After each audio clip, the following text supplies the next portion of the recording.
গরুটা বানাইতে আসরের সময় লাগাই দিলা। ঈদ মোবারক চাচা। ঈদ মোবারক।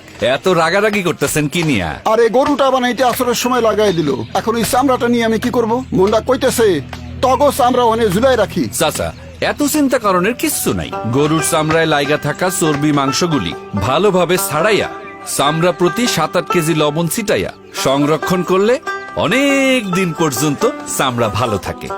এই তাড়াতাড়ি যা তো, চামড়াটা ক্লিন করে দে তো। আমি এখনই যাইতেছি লবণ কিনা আনতে। সবই তো বুঝলাম, কিন্তু চামড়া রাখবো কই? সেইটা নিয়েও আপনার চিন্তা করণের কোনো কারণ নাই। আমরা গ্রামের কয়েকজন মিলা চামড়া সংরক্ষণের জন্য একটা ঘর বানাইছি। চলো। কোনো পরিত্যক্ত বা অব্যবহৃত ঘর অথবা প্রয়োজনে অস্থায়ী দোচালা ঘর বানিয়ে মাঝখানে ঢিবির মতো উঁচু স্থানে চামড়া পরিষ্কার করে লবণ লাগিয়ে স্তরে স্তরে সাজিয়ে সংরক্ষণ করুন। বাহ, দুশ্চিন্তা শেষ। আমাদের পশু চামড়াও এখানে রাখবো, কিন্তু এই পরিস্থিতিতে পরিবহন করবে কি করে? চামড়া একটা পচনশীল পণ্য, এটা পরিবহনে কোথাও যেন কোনো বাধা না হয় সে ব্যবস্থাও সরকার করেছে। জনস্বার্থে বিসিক শিল্প মন্ত্রণালয়।